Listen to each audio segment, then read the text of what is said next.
Seja muito bem-vindo ao podcast do Legado 145, um movimento que nasceu para ativar empresários, empreendedores e profissionais cristãos a viver por fé, propósito e identidade dentro dos negócios. Então, se você ainda não é inscrito no nosso canal, se inscreva, ative o sininho. Dessa forma, você fortalece o trabalho que nós estamos fazendo aqui, pensado em você, e todas as semanas você vai receber em primeira mão os episódios que a gente subir. Aqui a gente entrevista pessoas que têm histórias inspiradoras, dignas de serem contadas e com certeza vai impactar a sua vida. E a nossa convidada de hoje, ela é um exemplo vivo de resiliência, de coragem e crescimento. Ela é uma mulher guerreira que começou tímida, depois de se tornar esposa e mãe, e que teve seu primeiro emprego na área de marketing, na mesma empresa onde ela está há 25 anos e hoje ela é gerente geral. Em pouco tempo, a diretoria percebeu nela o que ela mesma ainda não via, uma profissional gigante. Ela virou referência, ela dominou vendas, ela lidera times em todas as filiais da empresa, uma empresa que é uma referência no mercado mobiliário nacional. Ela construiu parcerias com profissionais reconhecidos, ela multiplicou o faturamento muitas vezes e ela carrega um know-how raro de liderança, vendas e gestão. Mas, acima de tudo, ela é cristã, ela é esposa, ela é mãe, ela é uma mulher de fé. E é alguém que inspira qualquer um que cruza o seu caminho. Juliane, que prazer ter você aqui. Caramba! Gostou da introdução? Gostei, hein? A gente tenta levar à altura dos nossos convidados, né? Muito para fazer bom. uma breve introdução e para as pessoas que estão ao outro lado da tela, que possam te conhecer um pouquinho melhor. Mas é uma alegria ter você aqui com a gente hoje, viu? Igualmente, meu primeiro podcast. Agradeço pelo tempo, pelo espaço e também por dividir um pouco da minha trajetória, minha caminhada, do que eu aprendi com você e com todos que estão aqui assistindo Muito bom. No Legado. Só tem você me colocou idade a mais aí, hein? É 25 anos. Eu comecei a trabalhar com 25 anos. Eu estou há 16. 16 anos. Eu falei 25 anos liderando, né? É. Então, perdão, eu tô corrigido. 16 anos. Senão, vão te dar mais idade, né? Não, vamos dar mais idade. Tem não que tirar, pode, né? não Ainda pode. mais para mulher. E nem vamos fazer a conta, nem vamos falar quando nasceu. Não vamos. Vamos deixar isso em off. Mas para quem está nos ouvindo, né, e não te conhece, conte um pouquinho mais da Juliana. Quem que é a Juliana? Eu sou esposa do Ângelo, conhecido como Juninho. Meu esposo, ele trabalha na área de engenharia, de segurança do trabalho. E sou mãe do Matheus, sou mãe da Rebeca e sou mãe da Débora, antes de qualquer coisa. Bom. E estou como gestora numa loja de imóveis aqui da região, que para mim é muito gratificante, toda essa trajetória. Muito bom. A sua trajetória ela começou depois do casamento, profissionalmente falando. Profissionalmente, sim. Depois do casamento e da maternidade. Foi. Depois que vieram os 3 filhos. Casei muito nova, casei com 17 anos. Fui mãe aos 19. Nossa. E aí pulei algumas etapas, como a faculdade, que eu deixei para fazer depois e não aconteceu.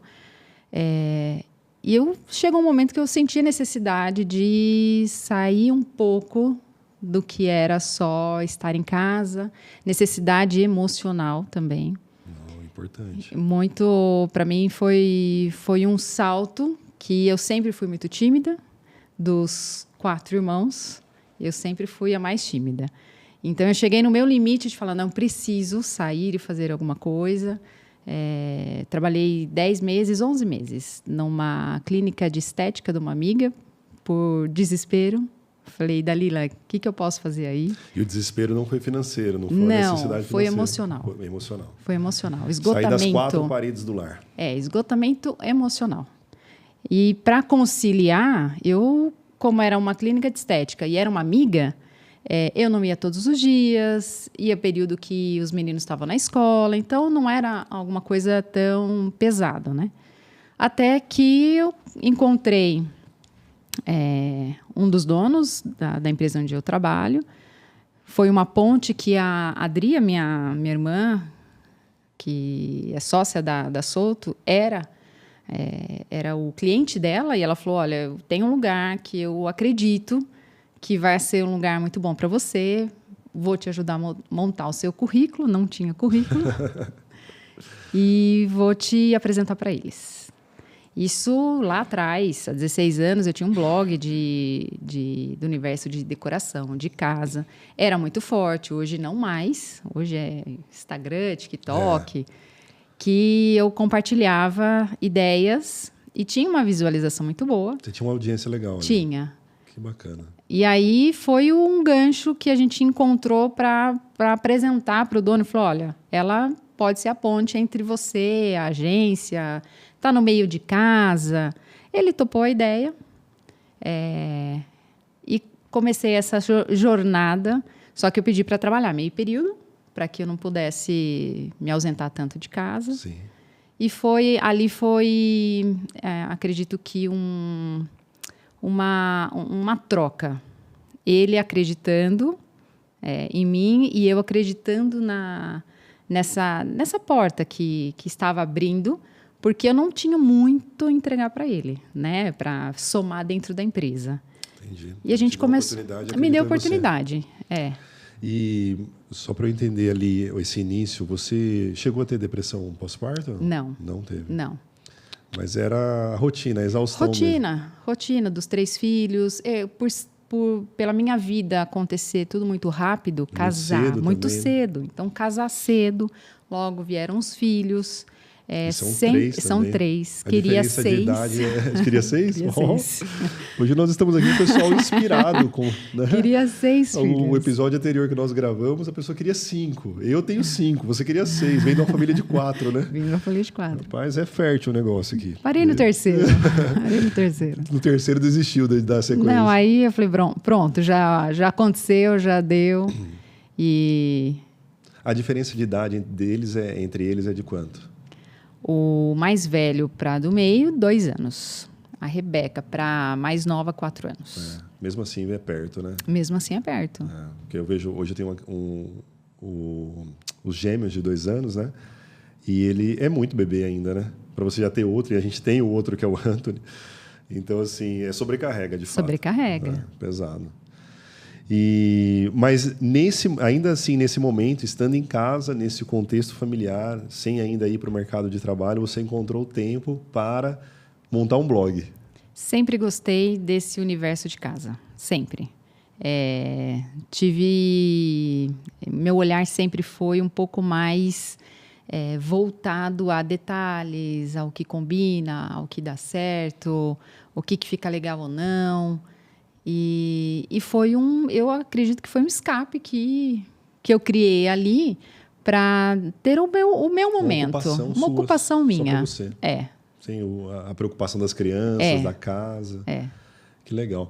E é interessante você falar de sempre ter um olhar para essas coisas que combinam, para decoração, porque eu tenho a oportunidade de conhecer a sua família, né? E eu conheço vocês há bastante tempo já. E a Adri, ela sempre teve, né, é casada com um cara que é dono de uma agência de marketing, né, que veio aí de branding, de design, e sempre teve bom gosto nas coisas, né? Até a gente sempre admirou até a questão de como se veste, de como se porta. O Gabriel, que é o seu irmão, um amigo meu, que eu sou fã do trabalho dele e eu enxergo como um artista, né, que tem uma sensibilidade também com a arte, com algo que é uma produção audiovisual. E a gente já teve a oportunidade de fazer alguns projetos juntos. A Soninha, que apesar de missão, eu vejo nela também esse cuidado do bom gosto, né, de preparar uma mesa, de organizar as coisas da forma bem feita, bonita. E você com relação à decoração. E é uma característica interessante entre vocês, né? Da família. Isso é da família, da educação? Você acha que é genética, é criação, é educação?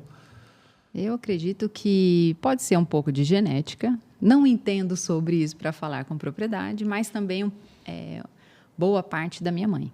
Legal. Que desde pequeno minha mãe sempre foi dedicada a detalhes. Ela fazia tudo com muita excelência. E sempre para nós, sempre em casa. Então, ela bordava, fazia bolsa para nós, bolsa, tiara, bordava, bordava vestido. E eu lembro as casas onde a gente morou, porque moramos em muitas casas, mudávamos muito. O cuidado dela de cuidar da casa, desse detalhe. Então, eu acredito que a parte criativa, essa coisa mais inspiradora, vem da minha mãe. De certa forma, vocês carregam isso, então, né? Dizem que música também, né? Ajuda na criatividade. E até hoje eu tenho como referência, toda vez que eu escuto piano, me remete a coisas boas, à infância. Olha que legal. E a minha mãe toca piano. Então, uma memória afetiva ali. Memória afetiva. Que bacana, muito bom. E aí você recebeu uma oportunidade, né? E como é que foi esse início? Porque acho que a partir daí você começou a encarar como profissão mesmo, como trabalho, né? Sim. O outro foi, tipo assim, uma ocupação, uma ajuda ali. Foi um resgate. Né? Mas como foi esse início no mercado de trabalho? Uma loucura. Eu lembro, eu estava reformando a minha casa quando eu entrei nessa loja. E aí sim, eu tinha horário para entrar, horário para sair. Por mais que eu trabalhava meio período, era o meu trabalho. Era meu primeiro emprego em carteira assinada. Então, fui tirar a carteira. Nem carteira eu tinha. Fui tirar a carteira.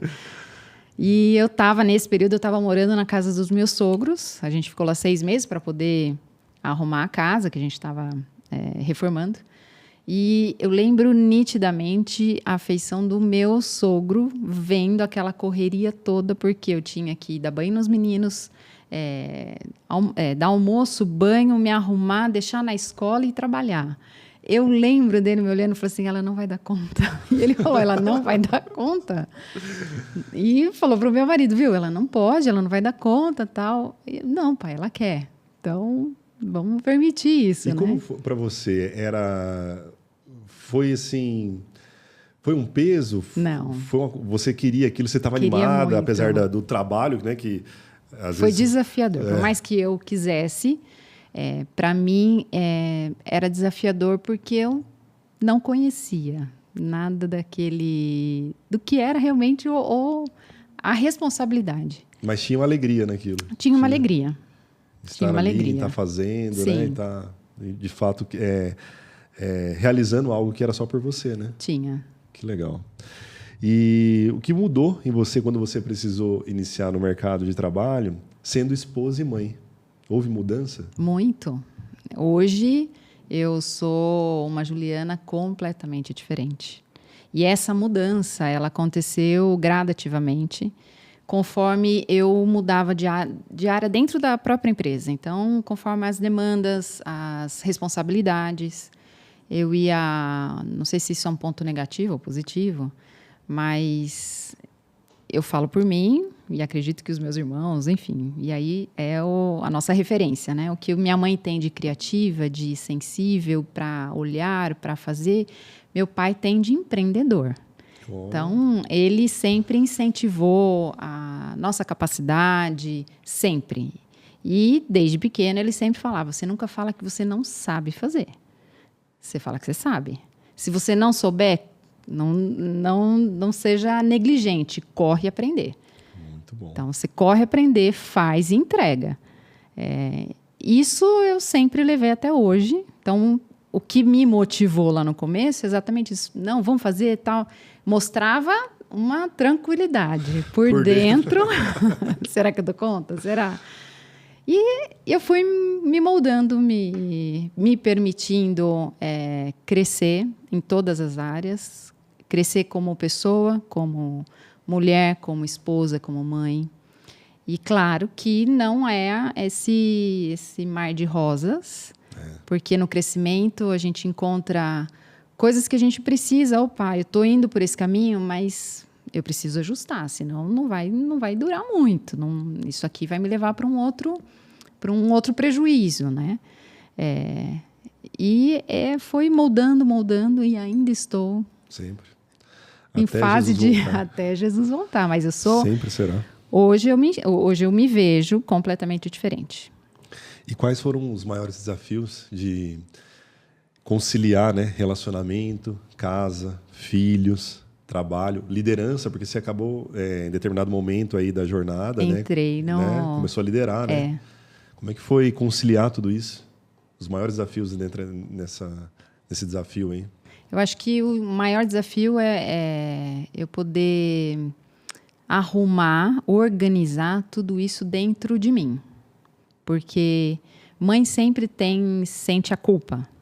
Se eu estava no trabalho, eu podia estar em casa, podia dar atenção. Se eu estava em casa, queria terminar, fazer, resolver e tal. Sempre tem aquela culpa, né? Então, eu tive que me organizar internamente para que eu pudesse viver de forma intencional em todas as áreas, como mãe, como esposa, no trabalho. Não é fácil dá conta de tudo. Não foi fácil. E recentemente, que parece que a culpa, ela dá uma... Porque a gente vai colocando as coisas no lugar. A gente dá nome aos sentimentos e a gente coloca as coisas no devido lugar, né? Então, não deixo... Hoje é uma luta constante. Eu não posso deixar nada roubar aquele tempo que eu estou vivendo naquele momento. Então, se eu estou na minha casa, eu não posso deixar o meu trabalho roubar aquele tempo. Se eu estou no meu trabalho, eu tenho que me dedicar 100% ao trabalho e fazer de forma totalmente excelente. E foi saudável? Você falou de desafios, né? E de culpas. Foi. Mas hoje você pondera que, se fosse colocar numa balança, foi saudável. Foi. Acredito que todo mundo ganhou. Que bom. Eu ganhei como pessoa. Meus filhos ganharam, porque hoje eu me vejo uma mãe mais forte, que posso dividir com eles experiências com propriedade. Enxergo uma esposa mais companheira ainda. E não aquela esposa que pesa, mas aquela esposa que divide, que tá na balança junto, tá? E também profissionalmente. Muito bom, Ju. Você casou muito nova, né? Foi 17, 18 17 anos. 17 anos. Para marcar o meu casamento, os meus pais tiveram que ir acompanhar e assinar o termo. Assinar o termo que eu podia casar. Era na época que você estava na Santa Terezinha ainda, lá embaixo? Não. Foi quando a gente voltou da Espanha. Tá. Que ficamos fora, né, no campo missionário, 4 anos e pouquinho. Então, quando eu voltei, em 6 meses, eu casei. Tá. E hoje você tem mais tempo de casada, né, do que solteira, do que sozinha, né? Como foi o início dessa jornada matrimonial tão cedo, né? E aqui só fazer um comentário, hoje as pessoas casam cada vez mais tarde, né? E naquela época casavam-se mais cedo, mas 17 cedo. É muito cedo, né? Meu pai tinha um receio de não dar certo, né? Era muito nova. E hoje eu vejo, a minha mais nova vai para 17. Eu falei, não, casar assim não dá. Meu pai tinha toda a razão, não dá. E ele sempre foi muito transparente com a gente, e eu falo por mim, mas os meus irmãos também relatam a mesma situação. Meu pai na porta da igreja e falando, olha, você tá linda, a igreja tá cheia, e a igreja estava cheia. E ele já tinha tido essa conversa anteriormente, mas eu acho que ele queria retomar isso. É isso mesmo que você quer? Reforçar, né? E a igreja está cheia. Essa decisão que você vai tomar é uma decisão para o resto da sua vida. E hoje você está casando, mas você não conhece o que é amar. Nossa. Isso eu lembro nitidamente. Não conhece, você vai descobrir. E o dia que você descobrir o que é amar, aí você vai encontrar o amor verdadeiro. Porque você vai ter que decidir amar o seu marido ou não. E foi... para mim, foi peso na época? Não. Eu não tinha consciência do que era. Então, assim, no início foi difícil? Foi difícil. Todo casamento é difícil. Com certeza. Mas eu acho que casar mais velho deve ser muito mais difícil. Porque é muito mais racional, porque Então, eu vivi todas as fases do que é o amor. Vivi, casei com um príncipe encantado, borbulha... A declaração, hein? Príncipe encantado. Príncipe encantado, a borboleta na barriga, tudo isso. Passei por todas as fases de amor, né? Que é conhecido como amor. Até chegar e eu lembro do dia exatamente e falar, agora entendi. E leva um ponto de reflexão enquanto você fala que talvez casar mais tarde seja mais difícil, né? E deve ser, porque a gente começa a acumular muitas coisas, né? Começa a carregar uma bagagem muito grande, né? E não tenho esse número, mas pensando aqui agora, talvez seja por isso que as pessoas estão casando mais tarde ou não estão casando, e estão casando e não dando certo, né? Porque às vezes quando você casa nova como você casou, você forja ali, né? Fica mais sólido, né? Porque vai começar a conhecer tudo junto, descobrir junto, fazer junto, Sim. né? Então vai passando pelos desafios e isso vai trazendo solidez para o relacionamento, né? E antigamente as pessoas casavam mais nova e os casamentos eram mais duradouros. Então pode ser que haja uma relação aí. E muito bom. E você, por conta do casamento, abriu mão de fazer uma faculdade. Abri mão. E isso já foi um arrependimento? Já. Hoje, não é mais? Não mais. Mas logo que eu comecei a trabalhar, eu cogitei, e depois comecei a ir atrás e tal, engravidei de novo. Aí eu abandonei. Era pensar em fazer faculdade e engravidar. Mas eu cogitei em fazer alguma coisa voltado... Arquitetura não é muito, mas alguma coisa voltada para interiores, para essa área. O Juninho, quando você casou, ele tinha quantos anos? 22. E aí ele estava estudando? Ele estava estudando. Naquela época, a faculdade de engenharia civil eram 6 anos. Foi o último ano que foi 6, depois diminuiu. Então, a gente casou, ele ainda estudou 2 anos. Ele fez civil, né? Civil. E você queria fazer arquitetura. Teria dado certo também? Teria dado certo. Olha ali, né? Daria certo, seria muito bom. E desde pequena você tinha um olhar especial para casa, para acolhimento, para beleza, né? Para decoração. E perguntei de onde você acha que veio esse olhar, né? E você disse que provavelmente veio da sua mãe. Então, seus pais e seus irmãos, a sua família influenciaram isso, né? Eu acredito que sim. E existe algo em comum na sua família que você relaciona com a arte, com a estética e com o cuidado? Vale dizer a mãe? Vale dizer a mãe? Vale dizer a mãe. Ela... Eu acho que é. Legal. Até hoje é assim? Não, ela era mais atuante. Bom, você entrou no mercado aos 25 anos, foi isso? 25 anos. Quando muita gente já está avançado na carreira, né? E como que foi para você começar depois que os filhos já estavam crescidos, de certa forma, né? Já estavam ali com 2 anos, 4 anos, né? Acho que tinha um de 6, é isso?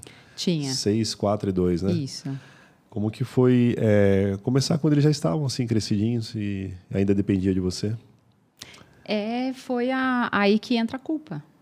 Porque enquanto eu estava trabalhando, eu estava num lugar que eu precisava muito, emocionalmente. E como pessoa, a Juliana, não a Juliana mãe, a Juliana esposa. Então, como eu atropelei tudo muito rápido, eu precisava conhecer quem eu era, né? A minha potência. Só que quando eu chegava em casa, aí batia aquela culpa. Então, para mim, por alguns anos, foi bem difícil. Eles reclamavam ou não? Filho é esperto, né? Não tem... A gente conhece os filhos desde bebezinho, né? Aonde vai um, onde vai para o outro. E alguns, um dos 3, às vezes usava isso para me apertar. Mas você só trabalha, não fica com a gente. Então, aí a culpa apertava mais ainda. E do maridão, teve cobrança também ou não? Foi tranquilo? Em algum momento da fase dessas minhas mudanças, sim. Então, quando eu comecei ali meio período. Eu era a ponte entre o marketing e a empresa. Depois eu fiquei, não vou lembrar se foram 2 ou 3 anos, mas eu fiquei por um período ali. Logo migrei para relacionamento, fazer RP dentro da empresa, porque eu vi que, para onde a empresa está caminhando, está bem distante do seu concorrente, que ali eles trabalham com arquitetos, com design de interiores, e a gente não faz isso. Então, a ideia foi sua, vai lá então e faz. Aí eu saí ali da frente, da ajuda, né, do marketing, e fui para o relacionamento. Fiquei 1 ano fazendo relacionamento. Para mim, uma outra etapa muito difícil, porque eu não sou de conversar, eu não sou uma facilidade, não é uma naturalidade chegar para as pessoas e começar a conversar. E isso eu tomei como, não, faz parte do meu trabalho. Para que eu cresça um pouco mais, eu preciso tirar isso da frente. E no trabalho, para mim, era muito fácil. No trabalho era fácil? Muito fácil. Então, assim, comecei o meu trabalho, o que eu tenho que fazer hoje? Eu vou visitar, vou conversar, preciso chamar para um café, as visitas são essas, e fluía muito bem. Não era para mim. Enquanto eu fazia, me esgotava demais. Então, chegava no final do dia, eu estava esgotada, porque ia fora, né? Acontecia fora do que era o meu... Exigia muita energia. Exigia muita energia, porque essa não sou eu, né? E, nesse lugar, aí o meu marido começou a estranhar. Porque ele falou, não, você não é assim. Nunca foi assim. Você não é de conversar. Cadê minha mulher? Cadê minha esposa? Mas você não é assim. Não...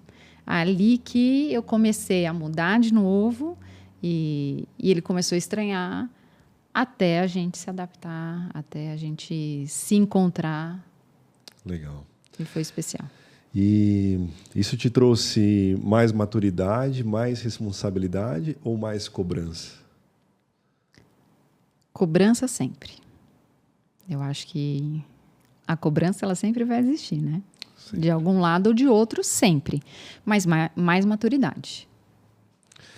Em pouco tempo, você deslanchou ali, né? Nessa oportunidade. Você agarrou essa oportunidade, você saiu do marketing, você foi para relacionamento, caiu em vendas, né? Depois de 1 ano de relacionamento, aconteceu que eu consegui trazer os profissionais e era algo inédito. Os profissionais que todo mundo conhecia, que o mercado conhecia, que estava ali sendo visto diariamente, esses eram mais difíceis de eu conseguir trazer para perto. Então, a estratégia era, eu vou buscar aqueles que não estão sendo muito visto ou falado. Tá. Essa foi a estratégia que eu fiz ali naquele momento.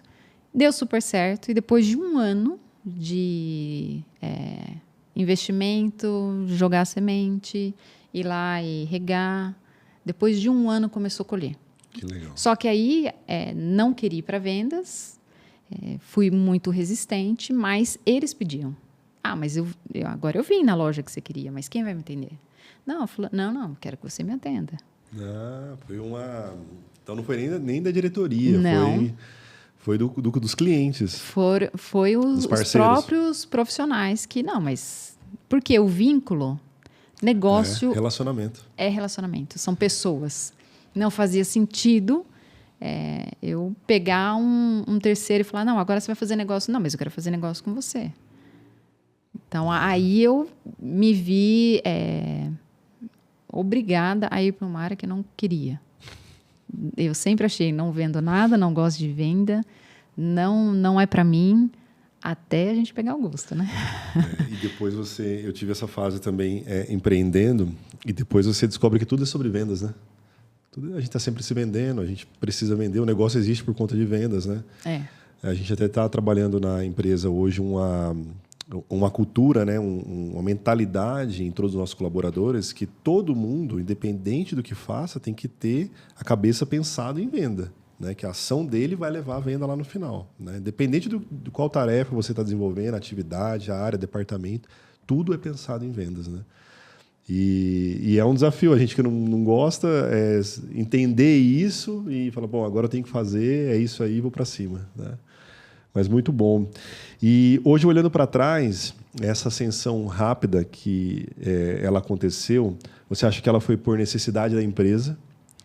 Você acha que ela foi um perfil profissional que foi sendo desenvolvido? Ou foi um cuidado de Deus? Sempre um cuidado de Deus. Eu acho que esse é o primeiro ponto. Cuidado de Deus exatamente porque eu me vi ali uma pessoa que ele confiou, que ele fez, que ele acredita, essa potência que eu não enxergava. Então, primeiro é o cuidado de Deus. Necessidade da empresa também. Porque se a gente não tivesse tomado esse rumo, hoje as coisas estariam bem diferentes. Hoje o volume de vendas com profissionais ele é maior do que 100. Então, era o que deu a ascensão aí para a empresa também, para o crescimento da empresa. E como que foi vencer essa timidez? Você comenta que você era uma pessoa muito tímida, né? Ainda sou. Ainda sou. É que a gente vai aprendendo. Aqui pense o contrário. Mas... Já vi você atuando e não parece ser tímida.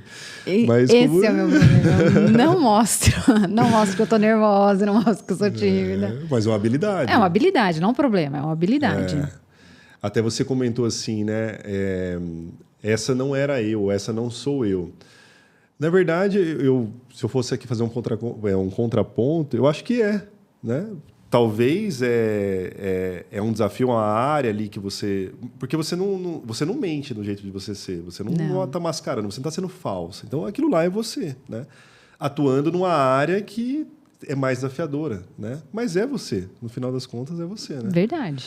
E como que foi vencer essa timidez? E existe alguma dica, alguma técnica que você usou? Você pode compartilhar? Só vai. Se a gente pensar muito... Várias vezes eu já escutei isso. As pessoas não se importam com a gente como a gente mesmo. Então, às vezes eu sou tímida por quê? Porque vão achar que eu estou falando, que não sei o quê, estou me portando. Não, esse raio-x aí a gente faz para a gente primeiro. Então, só vai. Faz acontecer, né? Faz acontecer e se prepara para isso. Isso é importante, estar preparado também, né? Para não passar vergonha. Primeiro a gente se prepara. E é uma responsabilidade com a entrega. Aí, o que eu fazia? Ia visitar um novo profissional, eu estudava. Eu vou falar o quê para ele? Que ele é sozinho, tem escritório, não tem? Deixa eu ver qual que é o jeito dele, a construção, o estilo, se ele faz interiores ou não, aonde é que eu, como empresa, encaixo, vou ser um braço ou vou ser uma pessoa que para ele se torna uma pessoa relevante para trabalho. Então, esse dever de casa, eu tinha que fazer, senão eu ia passar vergonha. Muito bom. E quando você percebeu que o que te movia era fazer parte da casa das pessoas? Quando eu comecei a vender. Enquanto eu tive... Por isso eu falo que até hoje eu tenho uma dificuldade de vender. Você fala assim, Ju, vende esse iPhone para mim. É claro que eu vou estudar, né? O que ele tem de diferente, qual que é o diferencial dele, qual que é a sua necessidade para fazer esse encaixe do produto com a sua necessidade e tal. Mas não é com a mesma naturalidade de eu me doar para outra pessoa. E o que me ajudou a estar onde eu estou e desenvolver o meu trabalho como eu desenvolvo. 2 pontos. Eu gosto desse mundo de decoração. E aí a gente via a dificuldade das pessoas, que para mim estava tudo muito claro. Viu, muda aqui ou faz aqui? Na minha cabeça isso tudo é muito mais flui de uma forma natural. E ouvi. Quando eu entendi que a venda em si é eu sentar na frente do cliente e esse momento criar uma empatia simplesmente por ouvir e entender e ouvir a história dele, tá, você quer essa sala? O que você pensou? Eu quero comprar um sofá. Na verdade, a gente tem que entender qual que é o uso daquele ambiente, o que ele carrega, o que ele traz. de memórias afetivas, qual que é, o que ele projeta de uso. Enfim, a partir do momento que eu me vi dentro da casa das pessoas e tive essa oportunidade de somar ali dentro, aí eu falei, venda isso? Então agora eu vou fazer com mais excelência e de uma forma mais leve e natural. E você acaba deixando uma marca ali, né? Você acaba deixando uma marca, né? Você passa, esse ouvido atento, né? Entender e sentir as pessoas, né? Às vezes você acaba gerando uma marca na vida delas, né? E isso acaba... Eu não sei se você enxerga dessa forma, e até uma pergunta. Você vê isso como um propósito? Vejo. Se a gente fala da arquitetura, design de interiores, hoje o mundo, fugindo disso, mas o mundo ele leva a gente a se afastar de Deus, né? Desde que mundo é mundo. Mas os princípios eles estão bagunçados para tudo. E a arquitetura, de uma forma bem sutil, ela está caminhando junto com isso. Foi contaminado, né? Foi contaminado. E as pessoas não prestam atenção. Uma arquitetura contemporânea, ela é fria. Ela tira a cara de casa. Agora Perfeito. Que as coisas parece que as pessoas estão retomando esse olhar de casa com cara de casa. E não é diferente no meu trabalho. Então, quando as pessoas procuram a gente, muitas não têm nem a consciência de que para que você quer esse ambiente da sua casa? Qual que é o uso? Não, eu estou construindo, monta aí o que está na moda, o que está, né, o que está usando, se precisar eu vendo a casa, as pessoas elas estão perdendo o que é a essência da casa, lar, né? Da casa em si, para você ter a vontade de gerar memórias e criar um lar lá dentro, né? E estão banalizando tudo. E é engraçado, você falou uma coisa que a pessoa fala assim, qualquer coisa eu vendo, né? Perdeu o apego também, né? Bom, você vende imóvel, né? E eu construí para vender e construo para vender, e vejo muita gente que hoje ela começa a construir para morar, só que ela vê só números. E aí isso. Ela vende, ela fala assim, não, eu estou construindo, mas assim... Primeiro ela passa por aquela sonha. etapa... sonha. Passa pela etapa do projeto, faz a planta, pensa na fachada e tal. Mas aí o dinheiro fala mais alto. Né? Aí quando ela consegue realizar, viabilizar aquilo tem um preço, não tem valor. Então se alguém chega com a oferta, ela vai vender. Então ela não tem apego. E aí ela começa de novo. E ela deixa muitas vezes de... gerar uma memória afetiva para a família, para as crianças, porque às vezes fica mudando, né? Tá sempre mudando. Normalmente, não vou generalizar, dizer que são todos, mas normalmente, perfil de pessoas assim, se você for na casa deles hoje, ele não dá valor ao ambiente que ele está, é qualquer mesa, é qualquer sofá, é qualquer... E quando a gente fala do mobiliário em si, não é só estética. Eu gosto da estética, mas é a função daquele imobiliário. As pessoas não... pode de qualquer jeito, qualquer coisa. De forma não verbal, ele está mostrando para as pessoas mais importantes da vida dele que isso aqui não tem apreço nenhum. Mas o nosso lar é onde a gente se refugia. A gente tem que se sentir bem. E a gente precisa ter essa vontade de chegar em casa e falar, que delícia. E não é preço. Não interessa o valor do metro quadrado, não interessa o valor do móvel, mas o cuidado.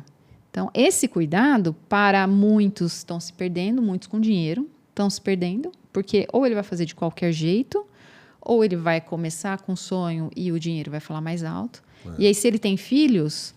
Qual é a memória que essa criança vai ter da base dele? Não tem, porque um dia a gente estava nessa casa, mas eu nem criei uma base ali, porque logo depois a gente foi para outra que não tem nada a ver. E eu não levei nada. O que eu tenho como memória da minha infância são mobiliários que eles vagaram, né? Marcaram. O piano da minha mãe. Isso não interessa a casa. Ele sempre estava ali. Ah, combina ou não combina? Isso é um ponto que nem vou entrar no mérito, porque não sei se tem arquiteto. Mas é discutível, né? É discutível. Ah, não, ela quer levar... E escuto muito isso. Ah, não, mas não tem nada a ver. Esse móvel que ela quer levar não combina com o estilo. E tem uma coisa também que a casa ela acabou virando mais um item de exibição, né? Como outros acessórios, né? Porque as pessoas hoje querem fazer a casa bonita para receber as pessoas e mostrar que a casa é bonita, que a pessoa é bem-sucedida, né? Então, ela está ocupando um outro espaço, né? Acho que isso é um tema interessante, traz uma reflexão interessante de se explorar, de se trabalhar. E você fez coaching? Fiz. Nossa! Fui na primeira leva, quando eu estava... Quando era bom ainda? Quando era bom. Os coaches que nos perdoem. Mas também não vamos... Não, brincadeiras à parte, eu gosto das ferramentas, eu já fiz, já passei com um profissional. Eu acho que assim, a internet banalizou demais, né? Muito. Tem muito, não só nessa área, em todas as áreas, mas acho que essa área ficou muito em evidência, tem muito picareta, né? Tem muito mau caráter, muita pessoa mal intencionada, mas tem os profissionais sérios, né? Sim. E que, de fato, eles contribuem e ajudam, e eu sou prova disso. E eu já fiz alguns treinamentos, né? Algumas sessões. Mas você disse que isso mudou tudo. Né? Acho que para mim, sim. E como que o coach ele te ajudou na vida profissional e pessoal?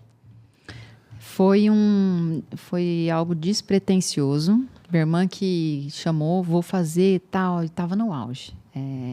Fiz numa escola boa. Não era barato, foi um investimento alto. Mas eu sempre falei para ela, falei assim, não, eu vou fazer. Mas eu não vou trabalhar com coach. Eu não quero ser coach, eu vou usar para mim. Porque eu ainda tinha alguns bloqueios. Então, eu vou usar para mim e tal. E para mim foi muito bom como pessoa, porque você acaba descobrindo coisas que tá ali, tá na tua frente. Acho que é uma perspectiva, né? Coloca uma lente, né? A gente consegue enxergar algumas coisas, né? E é muito bom. Então, para mim, foi positivo. Profissionalmente, acho que não só profissionalmente, mas profissionalmente potencializa muito, né? Ele te dá alguns caminhos, algumas ferramentas ali que aceleram algumas coisas. Depois que eu fiz, que foi... eu fiz no começo do ano. No final do ano, quando me chamaram para... Aí eu já estava em vendas, já estava uns 2 anos em vendas, me chamaram para apresentar meus números, como que tinha sido o meu desempenho anual e tal.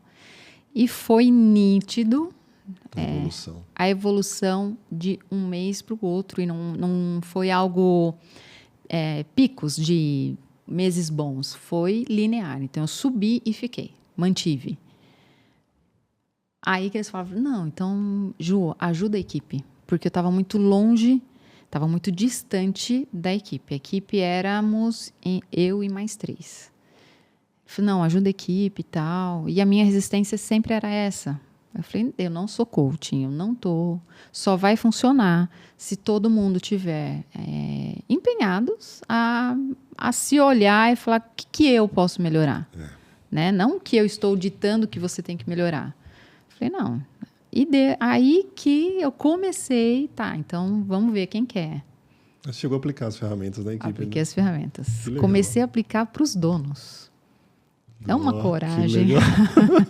Um deles ficou branco um dia. Falei, meu Deus, olha a coragem. Que legal.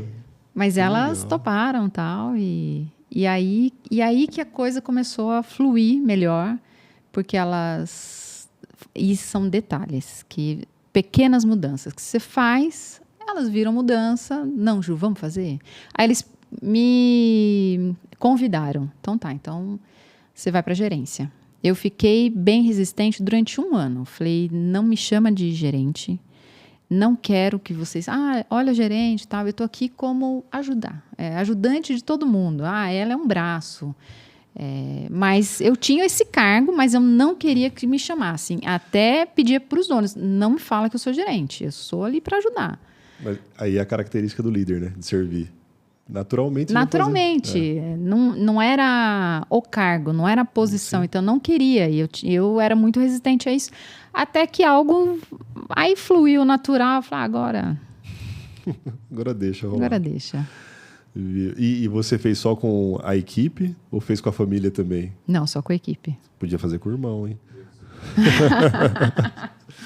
Podia aplicar no irmão. Ainda dá tempo. Dá tempo. Ainda sempre dá tempo. Sua carreira ela é sólida, ela é gigante e ela é repleta de conquistas, né? São 17 anos. Imagino que você não imaginava que chegaria onde você chegou, né? Não.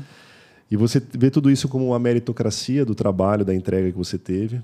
Foi muito mais garra? Foi talento? Ou foi o cumprimento do propósito de Deus na sua vida? Foi o cumprimento de propósito.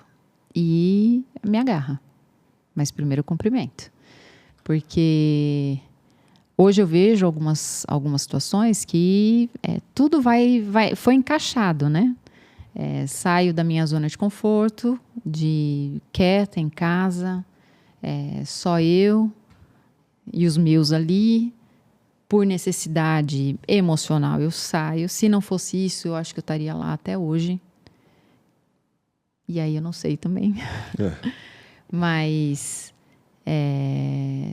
hoje eu vejo que foi Deus que foi me guiando para que eu pudesse alcançar mais pessoas. Amém. Como que sua fé ela te sustenta nas pressões, nas metas, né? A gente estava falando sobre metas aqui hoje. E nos dias de guerra? É só ela que sustenta. A minha fé, aprendi de forma visível com meu pai. Não era só de falar, de vivenciar mesmo. Para mim hoje, todos os dias, né? Ela vem me acompanhando, acordo todo dia de manhã e, Senhor, eu não sou nada nem ninguém. O Senhor me sustenta, me ajuda, me capacita e me ajuda em todas as áreas, né? Porque quando você é líder, você precisa ter paciência com quem está dentro, com o cliente. Tem que manifestar os frutos do Espírito Santo. Tem que manifestar, você tem que ser referência. E referência em tudo. Não, esse ano foi um ano desafiador. Não posso nem reclamar. Positivo seria se a gente tivesse atingido todos os meses a meta. Mas foi além do que o mercado trabalhou. Porque a gente tem outras referências, representantes, lojas. A gente foi além do que os outros fizeram. Então, foi um ano desafiador, mas um ano muito bom. E eu vejo, como líder, as pessoas, elas esperam muito do meu posicionamento. Para mim, o mês mais desafiador de 2025 foi mês de abril, que eu deixei a emoção, acho que minha fé diminuiu bem, porque eu fiquei com a emoção à flor da pele. Eu imagino. E eu falei, não posso viver dessa forma e os próximos meses, é Deus que me sustenta, é Deus que me guarda, é Deus que provê. Então, eu tenho que confiar. E quando eu dei essa baixa, eu senti que todos deram. Então, ser líder é você trazer junto pessoas que tenham essa confiança de que vai dar certo. E eu verbalizo hoje, a confiança vem em Deus. Tá? A gente faz a nossa parte. E quando chega lá para o dia 20 e poucos... 27. Não, as meninas chegam na minha... Ju, não tá bom, não sei o que, tal. Senta, vamos conversar, estratégia, papapá. Você tá dando o seu melhor? Você já fez aqui, você já... Falei, agora liga, faz, tal. Aí elas brincam e falam assim, tá, e se a gente fizer tudo, aí é milagre? É milagre. É milagre. E o Senhor vem... Eu digo que esse ano foi especial porque antes de começar o mês eu não tinha leads o suficiente, não tinha projeção suficiente, eu não sabia como ia ser o meu mês. Então, o meu time esperando muito de mim, o dono da empresa, o financeiro. E aí? Como vai ser? E eu, bravamente... a gente vai fazer um bom mês, sem ter nada. E o Senhor, Ele honrou a minha fé. Amém. Porque era a minha fé. E mandava cliente. E manda. Amém. Amém. Como que você equilibra princípios, ética e espiritualidade num mercado que é tão exigente? E vou até complementar, né? Você lidar com profissionais que muitas vezes, né, eles estão desalinhados com seus princípios de fé, né? Sim. De valores. Como que você equilibra tudo isso? A gente tem que ser íntegra. Não tem outro caminho. Então, goste ou desgoste, essa é a minha posição. Eu tenho que ser íntegra. Mas é desafiador. Porque você desagrada muita gente. Então, por mais que a gente faça, você desagrada ainda muita gente. Você acha que isso mais abre ou mais fecha portas? Mais fecha. Mais fecha. Mas a fé, ela potencializa. Isso é isso. Ela mais fecha as portas. Mas não é isso que vai fechar a torneira. Ótimo. Muito bom. Muito bom. Você comentou que faz orações diárias, né? Pela sua rotina ali, né? Sim. Assim, de Deus me usa hoje, de Deus me sustenta, né? Você ora pelos seus resultados e pelos contratos? Sempre. Oro antes. Todo dia a minha oração é, Senhor, que os meus clientes e futuros clientes, eles me enxerguem hoje. Que eu seja um sinal, eles me enxerguem de alguma forma, ou o Senhor vai fazer, não sou eu que vou, mas que eles me enxerguem. Então, eu começo o dia assim. O cliente chega na loja, oro pelo cliente, pela casa daquele cliente, pela vida das meninas que estão lá. Não é à toa, por isso eu falo, as coisas foram caminhando por um propósito de Deus, porque hoje eu estou à frente a maioria são mulheres, eu só tenho um homem na minha equipe, mas tudo mulher. São mulheres machucadas, são mulheres com traumas, são mulheres sedentas. E não é só eu sentar e vem cá, deixa eu orar por você ou ler a Bíblia. Elas primeiro precisam enxergar que alguma coisa diferente tem em mim. Excelente. Para que elas se sintam à vontade para sentar e compartilhar alguma coisa. Então, um ponto positivo de onde eu estou hoje é que elas confiam primeiro como líder. Então, não é um trabalho fácil, é um trabalho que o tempo todo a gente tem, ainda mais por ter só mulheres, eu tenho 13 mulheres. Equilibrar pratinhos. Eu preciso, se dá para um, tem que dar para outra. É igual filho, você tem que equilibrar ali, né? E sempre trazer para perto, para que elas possam me ter como referência de trabalho, mas como uma referência de pessoas também, né? De pessoa, para poder ajudar elas. E essa relação de fé, né, no dia a dia corporativo da empresa, com a equipe, com a diretoria, é tranquilo? Você tem uma liberdade para isso? Não tem. Não. Quando eu comecei a trabalhar, eles sabem que eu venho, que eu sou cristã, que eu sou filha de pastor. E eles são católicos, bem atuantes. Nunca tive nenhum problema, nem eles comigo, nem eu com eles. Mas um dos donos falou assim, aqui você não pode nem pregar, nem orar. Eu falei, fique tranquilo. Fique tranquila. Não vai. Só testemunhar a minha vida. Não, quanto a isso, eu falei, você não. Sabe de nada, inocente, quanto a isso, Então, assim, nas nossas reuniões, vai ter agora uma reunião que ele faz com toda a equipe e tal. Ele sempre pede licença, porque nem todos são católicos. Ele falou, a gente pode rezar o Pai Nosso? Porque é uma oração universal. Pode, vamos. Então, com as meninas, eu não tenho a liberdade de um dia muito ruim chegar e falar assim, deixa eu orar por você? Porque esse é o caminho. Não vai ter por onde você ir. Deixa eu orar. Quando elas, por algum motivo, abrem coisas dela. Mas eu posso testemunhar. Na minha sala ali, eu posso testemunhar. Desço no almoço, eu testemunho da minha vida. E E eu estou tendo liberdades que lá atrás ele falou, não, pela posição que eu estou hoje, pela credibilidade que eu tenho ali dentro, eles estão meio que fazendo vista grossa, vamos dizer assim. Então, está sendo um pouco mais aberto. Muito bom. Sua postura, ela impacta diretamente a sua equipe.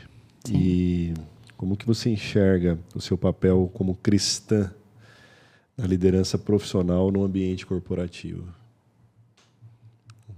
É isso, é ver, as pessoas precisam enxergar Cristo em mim.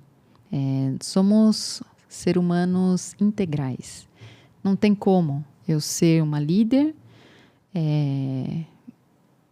na empresa, aqui dentro eu ser uma irmã em Cristo, que ajuda no departamento de mulheres, né? Na minha casa eu só ser uma mãe, com meu esposo eu só ser a esposa. Cristo tem que estar ali o tempo todo, tem que ser vivenciado ali o tempo todo. Então, somos seres integrais. Eles precisam enxergar uma líder que Cristo é a base. No Legado 145, a gente fala muito sobre negócios que impactam a eternidade. E onde você vê propósito e eternidade no que você faz? Em 2 momentos. Dentro da empresa. Todos os dias eu preciso deixar uma sementinha de Cristo.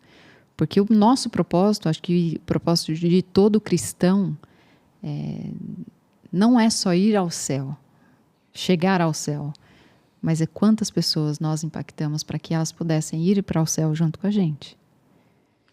Então, gostaria que as pessoas lembrassem de mim, não só como uma gerente, uma líder, não, mas a fé dela me tocou, o posicionamento dela me tocou.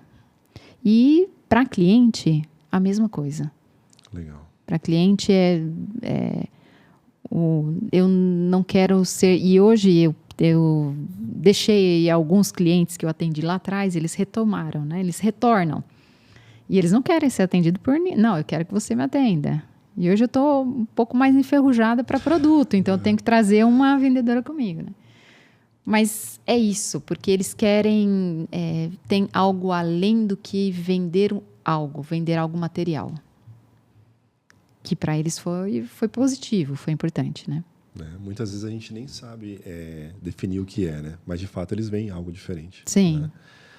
E aquela velha frase, né? Às vezes, não sei, eu senti algo diferente, ou eu vi algo diferente, né? E aí é o testemunhar com a vida mesmo, né? E o seu propósito ele é servir, inspirar e crescer. E você vê, porque a gente tem falado muito sobre o propósito e hoje a gente tem um entendimento que existe uma diferença entre propósito e chamado. E por muito tempo, nós como nascido em berço, né, evangélico, cristão, a gente entendia que chamado você exerce com o microfone na mão. Né? Ou seja, num cargo de liderança dentro da igreja. Né? Você enxerga isso hoje, o seu trabalho, como um chamado? Eu enxergo.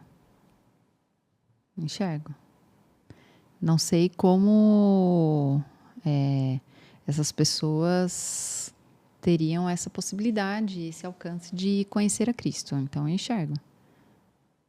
Muito bom. E como que você acredita que seus filhos aprendem com você vendo a sua caminhada? Hoje, já grandinhos.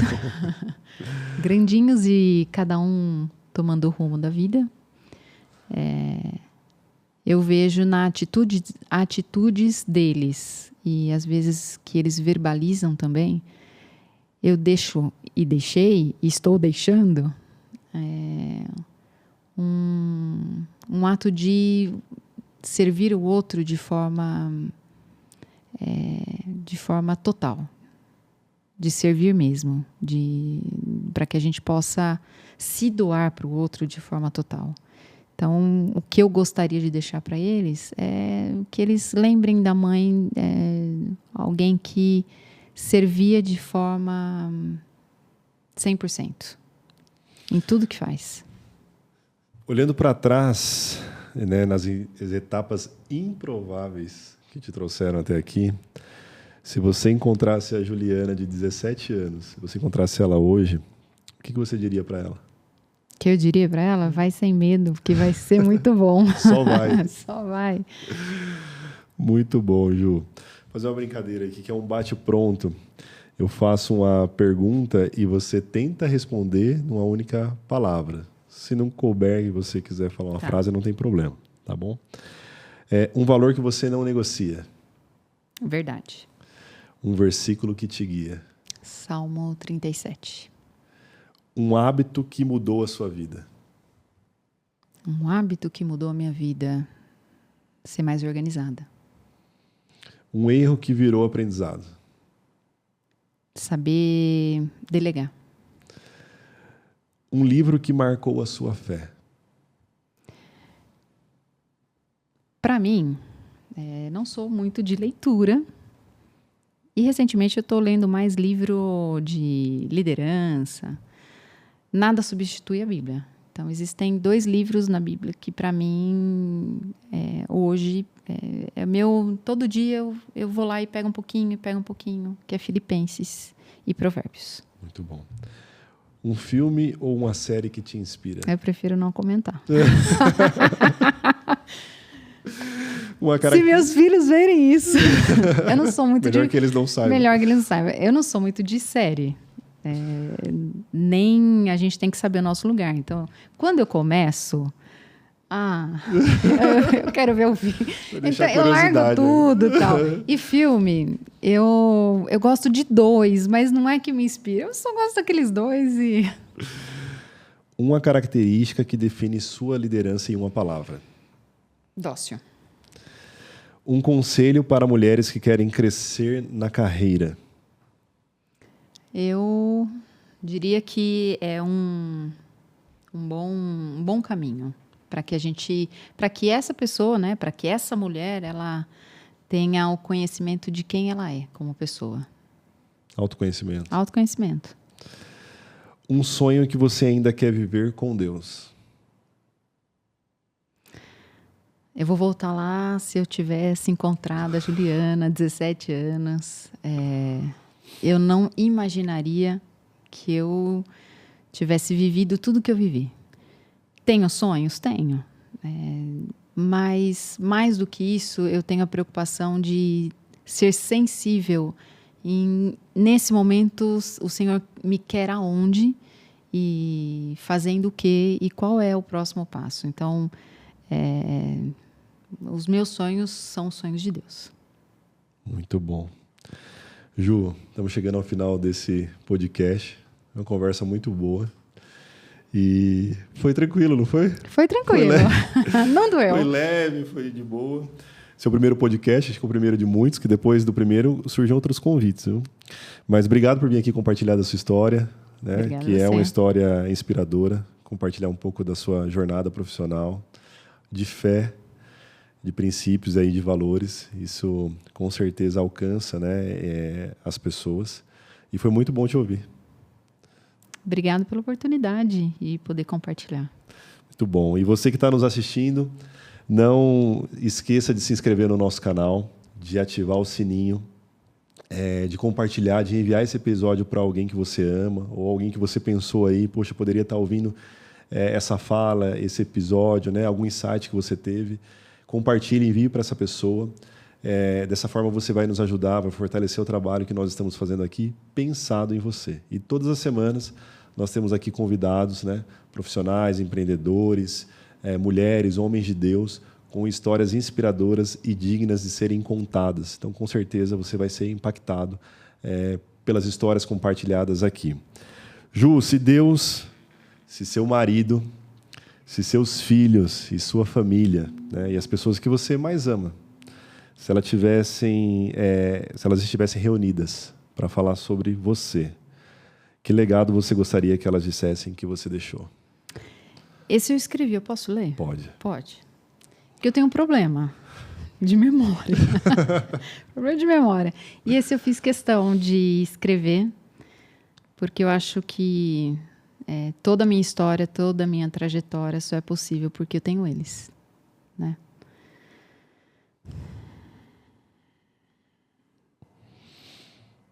Se Deus, meu marido, meus filhos, minha família e todas as pessoas que me amam estivessem reunidos para falar sobre mim, eu gostaria que eles dissessem que o legado que deixei foi o amor. O amor vivido nos detalhes, no cuidado, na dedicação, na forma de acolher. Queria que dissessem que eu fui uma mulher que não desistiu dos seus, que construiu uma casa firme, não só nas paredes, mas no coração. Que eu fui presença, abrigo e que a cada escolha minha apontava para a fé que sempre me sustentou. Eu gostaria que lembrassem da minha coragem de recomeçar, da minha sensibilidade de enxergar beleza em tudo e da minha vontade incansável de servir. Que dissesse que por onde passei, deixei a paz e que tudo que fiz refletiu o Deus que eu creio. É isso que eu queria.